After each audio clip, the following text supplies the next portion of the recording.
Honey, I blew up the business. Welcome to the podcast. We've got Mark Fawcett here today. Great to see you, Mark.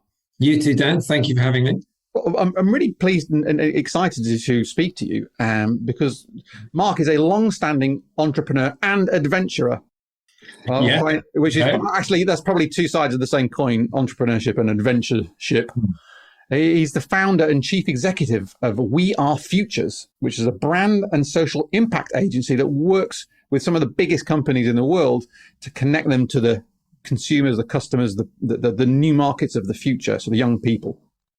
But We Are Futures was previously known as the National Schools Partnership, which Mark founded in 2004, which is a network of 100,000 teachers, experts, and leaders across schools and colleges across the world. I won't list all the countries, there are quite a lot of them. And he's a trustee of the British Exploring Society, plus previously a captain in the British Army.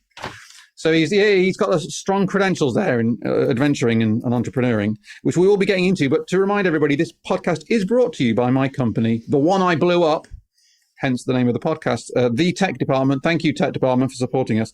I blew up the company and I really shouldn't have.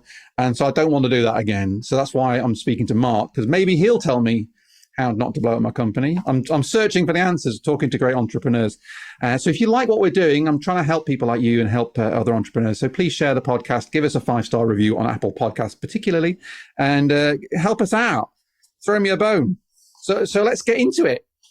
I did find out that Mark's got a bit of a history with entrepreneurship, and his sort of entrepreneurial tendencies go back quite a long way, even before it was official. So when were you first getting into the sort of entrepreneurial instinct?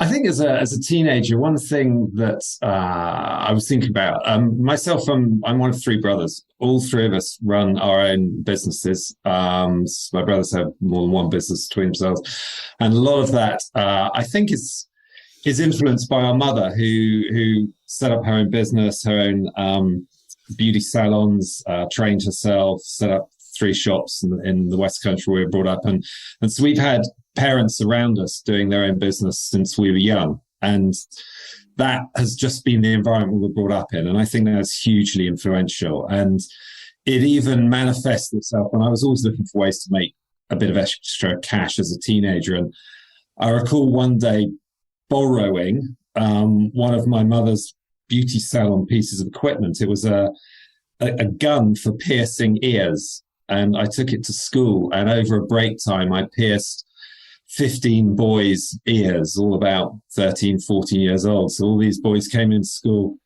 without ear piercings and went home to mum and dad with ear piercings. And I charged about 50p to £1 each. So I did quite well from that.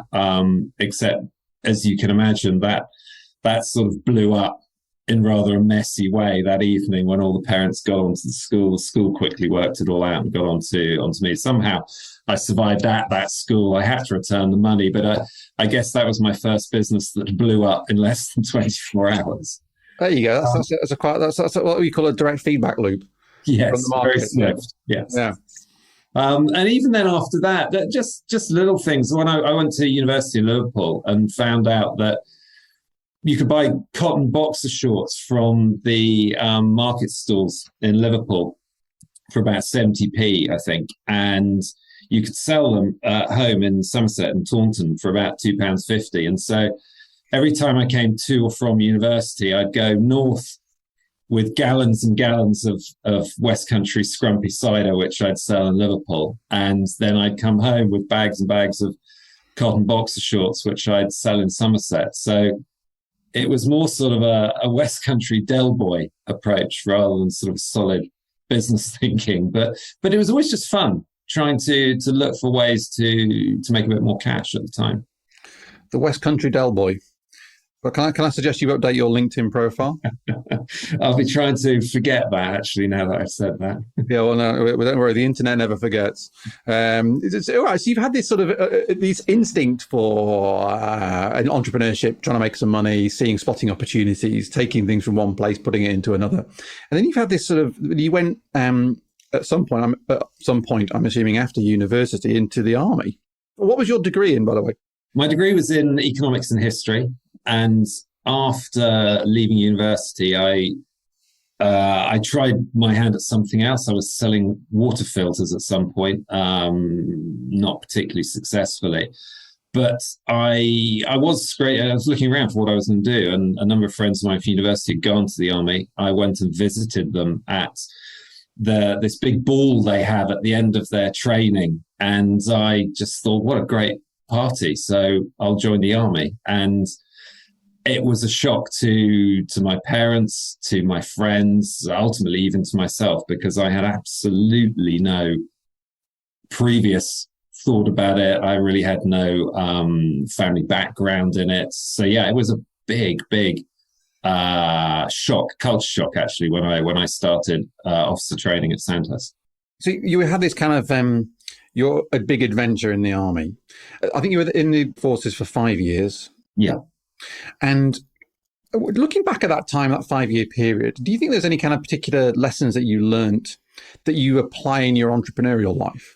Absolutely. I mean, some of them only in hindsight, perhaps even decades later, but you learn about the difference between leadership and sort of management in a way. So much emphasis is upon leadership. You learn about planning, you learn about decision making, and also you do that in an environment where if you get it wrong, really bad things might happen. People might die. Whereas if you get it wrong in business, some people might lose some money, or even worse, they might lose their jobs. But hopefully, unless you're a very particular type of business, really, really bad things aren't going to happen. So I also learned a lot of context. I learned certainly about working with a huge variety of people, both in terms of background, education, culture, language. So huge amount came out of those 5 years. It was a very formative experience, which I'm always have been really pleased I did. So you were I think it was in the mid-90s, 1995, you were kind of leaving the army and you got a job. And this is a job which you ended up going on to lead the business and grow it. But what I was curious about is you kind of you've had your sort of early entrepreneurial instincts and you've had your university career, and you take this kind of left-hand swerve into the army for a period of time and kind of soak all this stuff in even without really realizing it. And then you're in this big organization. You're kind of, again, like going through school, going through university, you're sort of institutionalized and given a structure. And then you go into the military and there's a structure and an organized sort of structure. But you go into a small business, and I imagine one that's kind of small and growing, that has less structure. And how does that? I was curious, how does that transition go for you? And what did you think you learned from that? What was that time like? Well, I think one of the things that was very apparent in a small business, and this was joining World Challenge at the time, was how quickly you could make things happen, or an organization could make things happen. If you had a plan or someone had an idea and it was felt that was a good idea, you could do it immediately. And that I thought was always very exciting. And since then, I've always worked in small and medium-sized organizations where you can make things happen and you can influence them. And even though when I first joined World Challenge, I just come out of, a role in the army with a certain amount of responsibility, and suddenly I was being sort of micromanaged and checked up on for everything I did, which was a bit of a shock for a moment. But I understood, I needed to earn people's trust. But once you've got that trust, I found it such an exciting period for a number of years because we grew very quickly. I ran the training of the leaders and the young people taking part. Then I ran the marketing, sales, and ultimately I was the managing director. But I worked with the most amazing people there. And when we thought, let's try something, let's do something new, we just did it. So it's exciting. And most of what we did worked really well. So this is a company called World Challenge. Is that right? And so could you just describe briefly what World Challenge was about? Well, it changed a lot during that period, but ultimately what it became about was using the medium of outdoor adventure and expeditions around the world as an accelerated, effectively, character development management training program for teenagers. So they would spend a year and a half learning about, let's say, a country, Peru, and planning their own expedition to Peru and raising their money for it and training for it. And then when they went on the expedition, they would actually lead it. So the kids themselves would be responsible for making decisions for a month about everything they were going to eat, traveling together as a group, the challenges they're going to undertake. And most adults have never, ever spent a month with just one group of people. And it was a fantastic vehicle for these young people to just accelerate their development, their learning, their sort of growing up, really. And so we turned it from an organization running about 20 expeditions a year to running about 350 expeditions a year. Launched it in the United States as well, and ultimately, but after I left, it was taken over by TUI under their adventure travel group. It's okay. So what sort of time frame was this? That was over about a 7-year period, up until about 2002.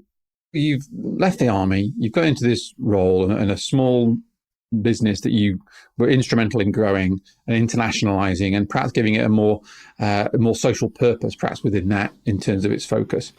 And then you you were in managing director, hot seat level, and then you left. So what happened next? What happened next is I thought, all right, after all this time of running training with soldiers and then running training with young people, I thought I need to step away from that. Otherwise, as much fun as it was, I don't just want to be carrying a rucksack around the hills all my life. I want to be doing something a bit different. So I earned a role as managing director of a small tech company called Zingo.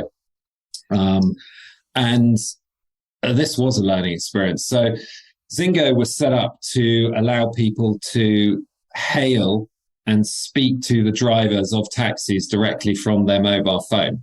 And it wasn't Uber. So it had a lot of really good tech in it. And we set it up in London. So it's dealing with a lot of the black cab drivers of London, getting them involved with this. And it was going okay. It didn't work out in the end. So there I was, as managing director of a company that wasn't working. And that then, again, so much comes out of what you learn from that. I learned that it wasn't right for me to lead a deep tech organization. I learned that if you're having to sell something really, really hard, possibly it's not the right product at that moment in time, or not right for that market.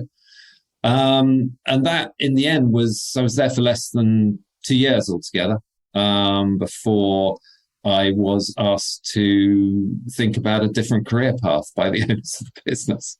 Right. Okay. So you've had this period of time in the early or mid noughties, perhaps this is where you've had this sort of experience at World Challenge, which was probably, I'm sure it's challenges, but it was upward path in your career development, and the thing grew by 10 times, and it was expanding internationally, and you moved on.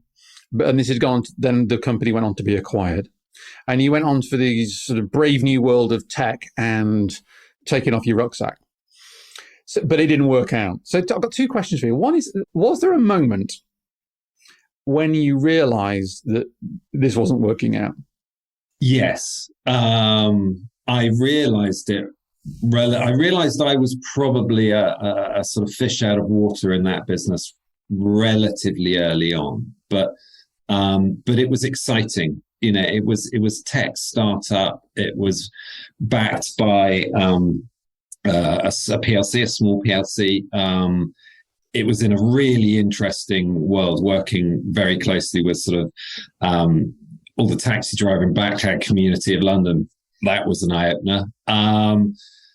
But I knew within a year that both the business concept itself had issues. It didn't really have, on a tech level, basically today we all take for granted our mobile phones have GPS in them.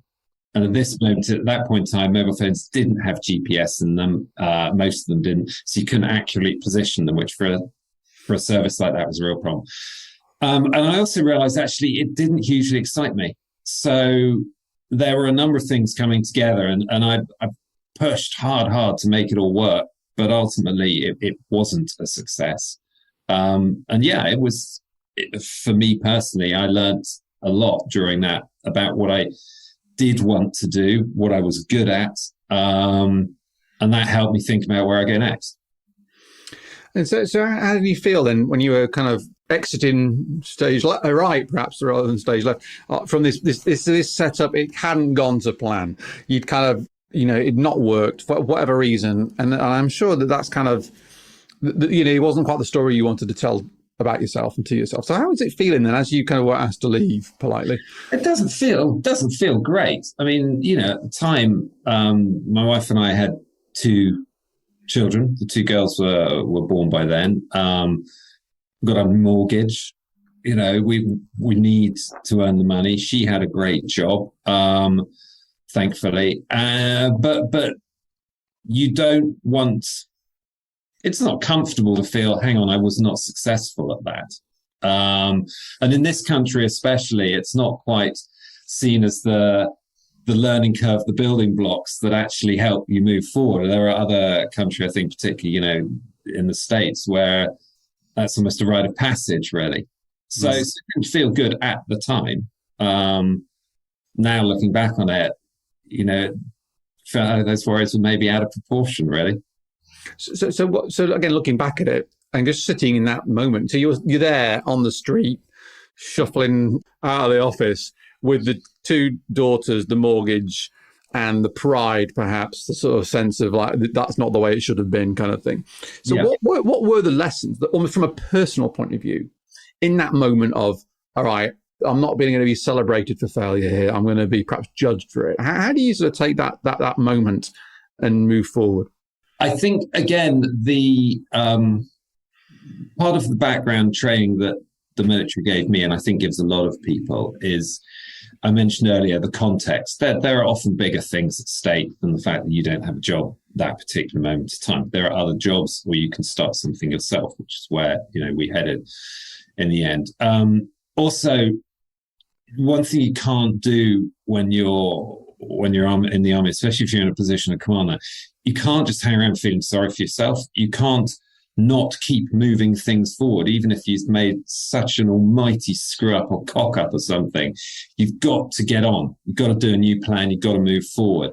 And those things, I have a sort of rule, which I also talk to my team at work about sometimes, which is a 24-hour hangover, if you want. And I don't mean a hangover from drinking. I mean, if something bad happens, like in our line of work, if you pitch for a big piece of business and you're gutted because you lose it, you've got 24 hours to be all unhappy and down about that, and then get over it, get on. And whatever it is, we use that just 24 hours and then put your fighting face back on and get on. Okay. Those sort of things formed my thinking at that time, and I was pretty swiftly into, right, okay, that's history already. Let's get forward. So what did forward look like? Well, I wasn't too sure immediately, and so I had a number of conversations. Spoke to headhunters and spoke to some friends of mine. But I was pretty certain by this time, having been an MD of 2 other organisations, one, the one I just left as a subsidiary to a PLC, and the other a privately owned SME. I just thought, look, this is the time now that if I'm ever going to do something myself where I can call the shots, where I can, I can achieve, but also take responsibility. Let's go right. So I had a very strong feeling about having seen other places of work, what I wanted the place of work I was going to be in to feel like, that this was the time to go it alone, really. So you're there, and the runes are being read, and it says do it. So how did you decide what to do? I mean, what was the entrepreneurial leap? It was actually there were two friends at the time who were major catalysts in this decision. I remember conversations I was having with them about just around the areas of marketing, young people, corporate responsibility, education. We were just having these conversations. They had their jobs and their career paths that they were heading down. And I was thinking, well, maybe I can actually try and set something up based from the conversations we're having. And that was the seed of what became National Schools Partnership, although ultimately what it became was very, very different to what we were discussing at that point in time. So it was a lot of conversations, a lot of thinking, and that led to doing something new, which is one of the hardest, I think, routes for an entrepreneur into sort of setting up your own business, is when you go and try and do something brand new that isn't really being done anywhere else. It's much easier to maybe pick an area where there are things already doing and just do them better. Set up a dry cleaner, but just do it better than anyone else does it. Better service, and there'll be so much there to help you go and do that. And so ultimately, when we set up National Schools Partnership, we set it up with one idea in mind of what it would be, and that was sort of the A revenue stream. And then we had a B revenue stream of little things that would probably spin off it. And ultimately, the business became 100% about those B revenue streams. And the A revenue stream turned out to be a really bad idea that almost sunk the business. Well, okay. So on the subject of sinking businesses, which is the specialist topic in our podcast. So what happened? When did Plan A become the sort of Titanic plan, as it were, the thing that was going to sink things? And what was that, and how did that kind of come to the fruition? Idea at the beginning was that it would be a form of loyalty program. Nectar wasn't that old at that moment of time, but it'd be a form of loyalty program for schools, so that when families chose to buy certain products or from certain retailers, their schools would earn points. And we set up National Schools Partnership points, and lots of schools started registering for these points, and they could convert those points into deals to get cheaper stationery. They could get money back on a whole load of things like that. But we went down that route. We took an investment, which we could talk about. That was another interesting pathway. But ultimately, we didn't go big enough and bold enough on that idea. We didn't put the tech in place that would have been really substantial for a proper loyalty-based sort of purchasing program. But in doing that, for the first clients and partners we had, we helped them construct how they might do the marketing. And ultimately, the loyalty program piece, the single most important decision I've made in 18 years of this business was to completely stop that program about a year and a half in, when it was clear it wasn't going to succeed. To switch the entire business over to focus on this B revenue stream, this doing sort of at the beginning sort of marketing programs, marketing campaigns, if you want. And I wasn't even entirely sure what direction the business would be taking, but we made decisions, we got on with it. Those proved to be the right decisions. And that really is the start of the success journey, as opposed to the first year and a half, which were painful, very painful. This first year and this is sort of 18 months then, when Plan A was sort of like scraping your fingernails down a blackboard, like a painful experience. What sort of ultimately was the moment you thought this can't go on? Well, we took a bit of family and friends investment up front. I was then, I'd gone from a managing director level salary down to something about an eighth of that. I remember my wife Tanya was pregnant with our third child, so she'd stopped working. So we were in a moment where we'd gone from 2 managing director salaries to one person earning about an eighth of one of those salaries, and a third child on the way and going. And so there was part of just a person, look, make sure you are making grown-up decisions in looking at this here at the moment. But then from a business perspective, I just recall we were modeling and doing predictions each month. And each month we'd be coming under those predictions, thinking we're just being too optimistic here. But this other area of the business seems to be very attractive. We're good at it. And we'd also taken on some new investors, proper angel investors, who'd put a few $100,000 into the business. And they turned out, they were good people, but they were the wrong people for me. And one thing I have learned over time is when you're going after money, don't just take the money. The people that come with the money and how they're going to approach it are absolutely critical. And that's, I made that error once and will never do that again. So all these things, the person, the business, sort of came together at the same time. And it then actually became although it was a very big decision, it became a relatively easy one because it was clear. And again, it goes back to make decisions. Don't just drag things along. If something needs to be cut it and move forward. And then we really started to see some interesting opportunities after that. So on the subject of investment, because you're touching on that, and this is obviously a big topic that people in a startup or people in business are focused on, raising money and raising investment. Yeah. Could you give us an example? Because you said the sort of cultural fit almost of the money with you or the founder.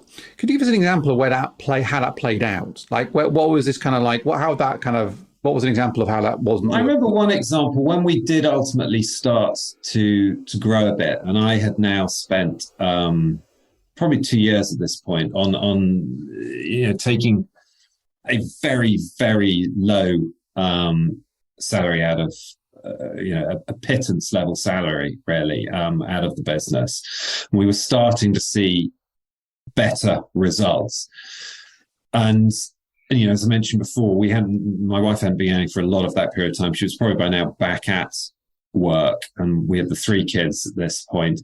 And so I wanted to put my pay up a bit, and I was very happy looking at the numbers going, yeah, I can do this. And the shareholders said, no, we're not happy with that. And it was a sort of, I guess, it was a bit of bolts of blue out for me going, yeah, but I'm going to. Why? You can't stop me. I go, well, actually, we're shareholders. And they couldn't outvote me on it. But so you can't really go against the shareholders to do this. And that was the point. Again, I made a decision, right, well, I'm going to have to not have any shareholders then. So over the course of the next year, I bought those shareholders out, took debt on to do it. They made a very nice return, actually, because they made about 100% return in 2 years. So that wasn't too shabby. And I just thought, stop that. I'm not going to go back to what it felt like a bit beforehand. If I'm going to take all of the pressure of when things aren't going well, then I'm going to run this the way I feel I want to run it now. And that means I can't have shareholders. So it's not that I'm against that. And it's just that for me, they were good people, but they weren't the right people for me and my business at that time. Interesting. So you've got this real kind of clarifying moments in the very early stages of the National Schools Partnership, both in terms of strategy of the product, the proposition, and then of the shareholders.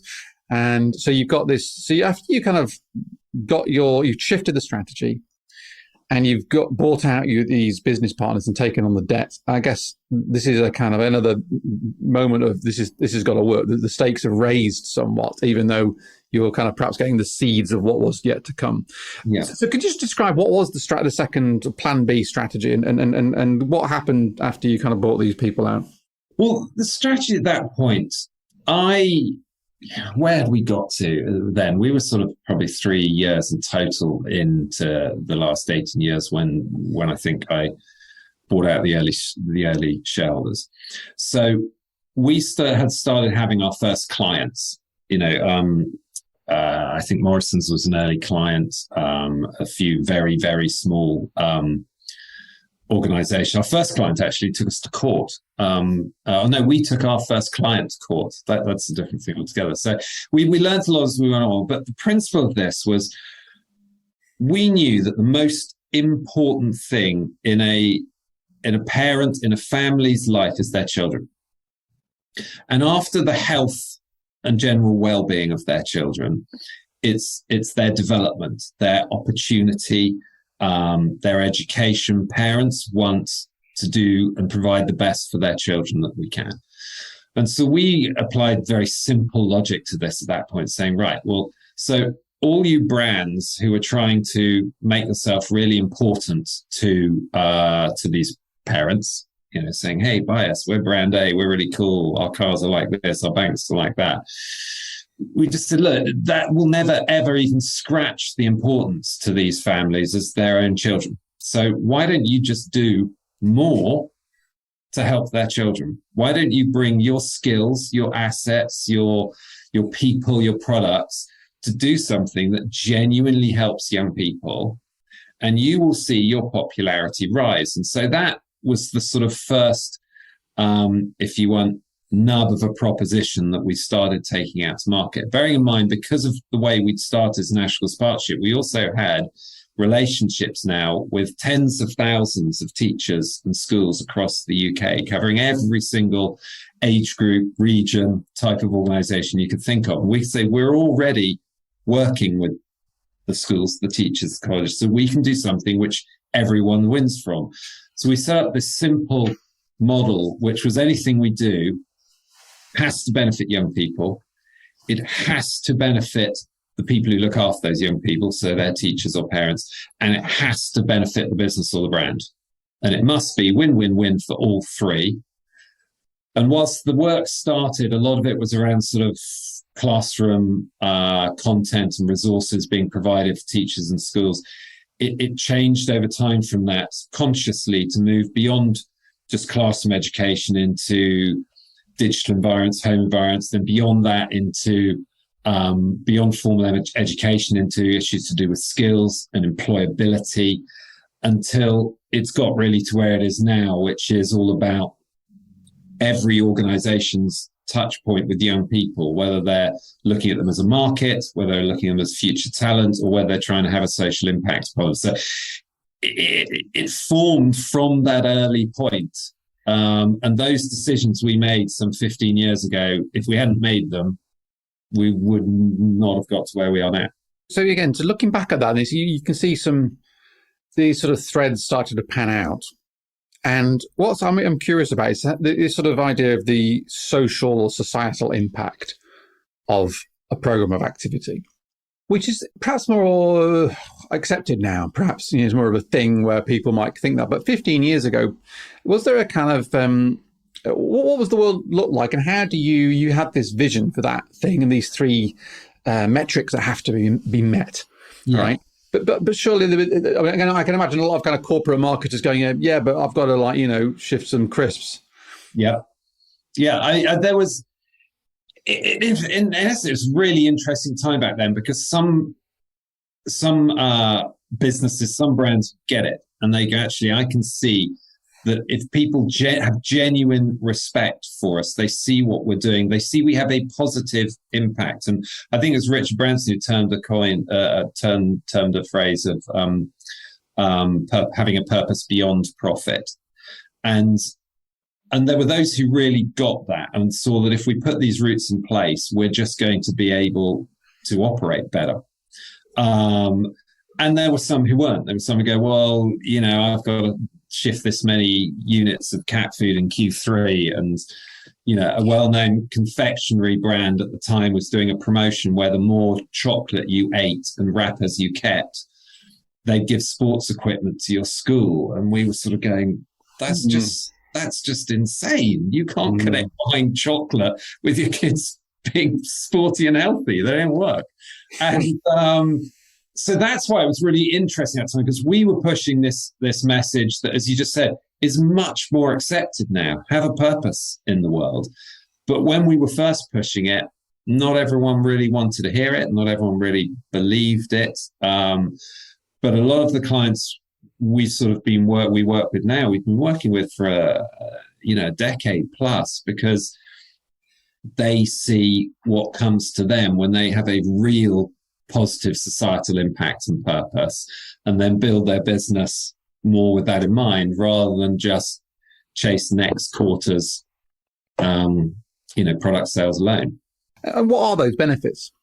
Well, right now, the benefits are not only positive now, but they're also protecting against negative, because people's ability to operate with, especially young people, with social media and other channels means that if they perceive you to be the supermarket that's doing the least to prevent single-use plastic going into the environment, they will be on your case, and they will hunt you down, so as to speak, and they will criticize your brand, your business, your people, as opposed to if you're the supermarket who is really seen to be leading the change, they will actually warm towards you. And that translates into real money, hundreds of millions of pounds of real money in revenue for supermarket A and B in that example, because a fraction of a percentage of these young people, as they become shoppers in their own right, coming to you or steering away from you. And that's just the piece about customers. There's also the piece about talent, and there is an issue in the country at the moment with companies attracting and finding the best talent, especially young talent. So if people want to come and work for you, or if they don't want to come and work for you, that's a flip side again of millions of pounds of benefit or cost. And how do those, so this idea of purpose beyond profit, how does that translate into somebody perhaps in a smaller business or a founder-led business, entrepreneur-led business, perhaps a startup, or someone who's like or maybe someone in a smaller business, all right? So you're not Tesco or Morrison's or whoever. And so why should this be a consideration for you? It should be a consideration because it partly depends on the entrepreneur and the culture they want to work in. When I started this business, I still remember the two sessions I had sitting down at our kitchen table. One when I was trying to come up with the name of it with 4 or 5 friends. The other was when I just thought, what do I want the place I work in to be like? And I wrote 3 things down then that I still now today talk to every new joiner in our business about. Although if I said now, I won't need to talk about it again. But I wrote down I wanted it to be an ambitious environment. People feel they could be ambitious for each other, for themselves, for the work, for the clients, for young people. I wrote down trust. I've really wanted to work in an environment where everyone trusted each other. And then I wrote down nice people. I just thought I want to work with people I enjoy working with. Why, if I can control it to some extent, I'll work with nice people. So I wrote those 3 things down. And going back to what you said about why does it matter to a small startup and entrepreneur, it matters because the tone you set in the culture at the very beginning will affect your first employee, and then your second and your third. And then those 3 will affect your 4th, 5th, and 6th, and they will affect the 10 after that. You set the culture, the purpose, the benefit that you have to the world, apart from just making some money. If you set that tone at the beginning and you are consistent with it, it will keep going decades later because others will live those values for you. So however you want to do it, set that culture really, really clearly, strongly, and then live it. And that then becomes a huge part of who you are. If you don't, then either it's a bit random how a culture develops, or the risk is, especially with startups, you start when it becomes a lot about chasing the money, obviously, in the beginning.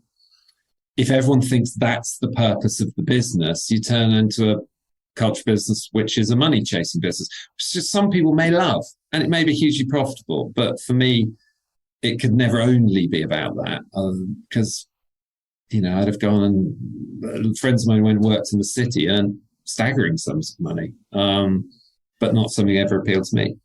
Yeah, it's funny actually. In my observation, anyway, my experience in business, I'm very much led by the heart as well as the head, and probably could have made a lot more money if I'd been a bit more like, chase the money kind of thing. But in some way, that's a choice one can make in terms of how you want to live.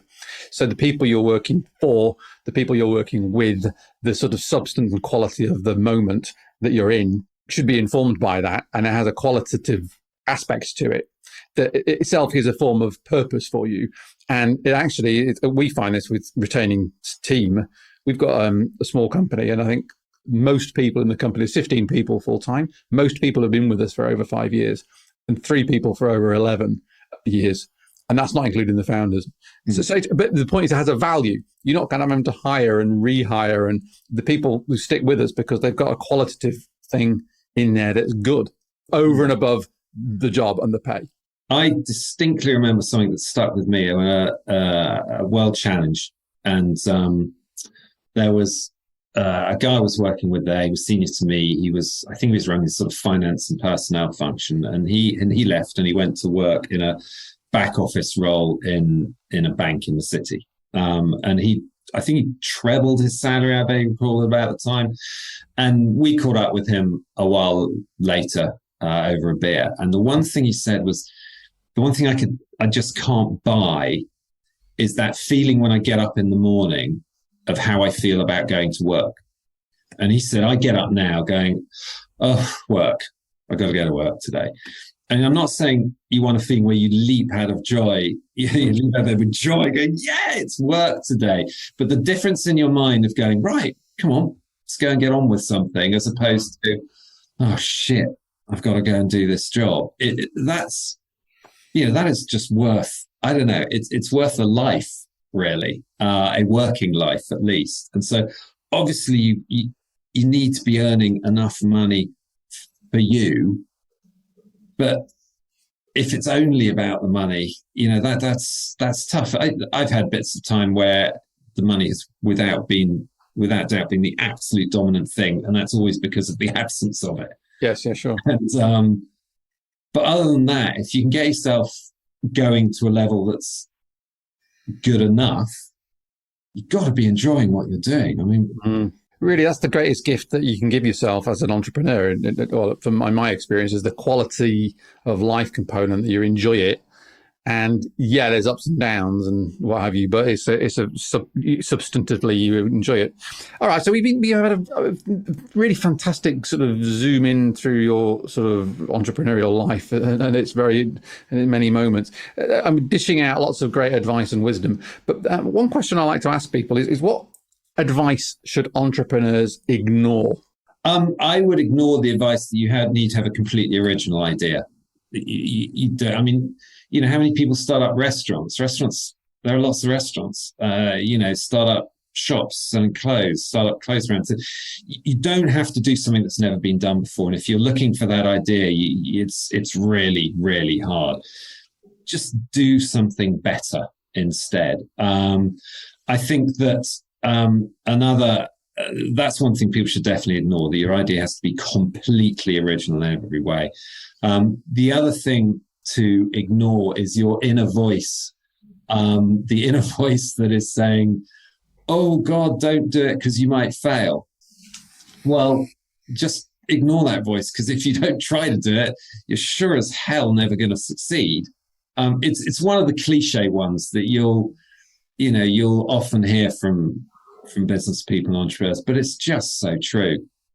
Make a decision, have a go at it. And, if it doesn't work out, you'll have learned so much from it that you'll probably be successful the next time. Sound advice, very wise. And from a man schooled in the British military who can take a knock on the chin and keep going forward. Where can people find out more about you, Mark?